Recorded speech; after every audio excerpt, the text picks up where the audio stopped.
Hey, Redeeming Life, Pastor Bryan here. I hope you're having a blessed, joy-filled, peaceful week in the Lord. As we continue in our series in Leviticus, we're going to be in Leviticus chapter 25.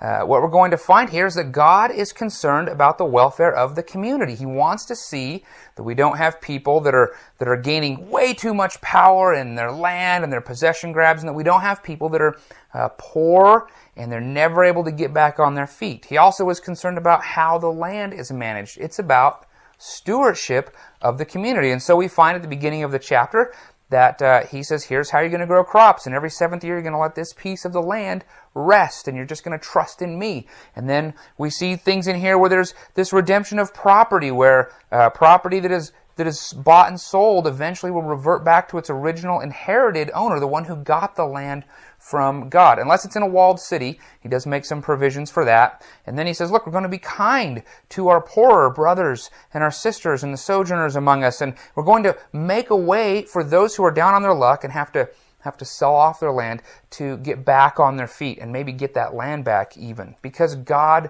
desperately cares for the poor. And then he has this thing here where the year of Jubilee, where he says, look, all the debt and all the land purchases on the 50th year revert back. So everybody in the whole city sort of just gets this big reset, and he has a provision for how close are you getting to the year of Jubilee, and that's how much you lease the land for. And it's really just a lease, because in the big picture, verse 23 says, the land shall not be sold in perpetuity, for the land is mine. See, God has all of this, and he's saying, you guys are using it, and I want a system where nobody gets a leg up too high on somebody else, and nobody is too destitute.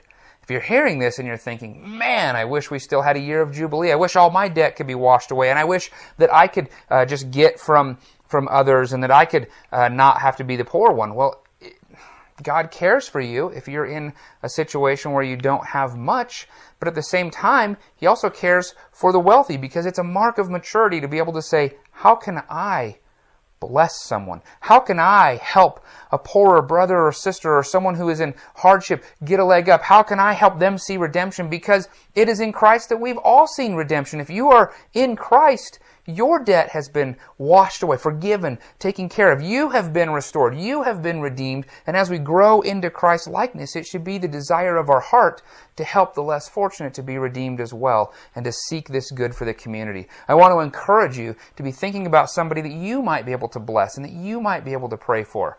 And in the meantime, be praying through this text. And let's be praying for our city. Let's be a church that's good for our city. We'll see you Sunday.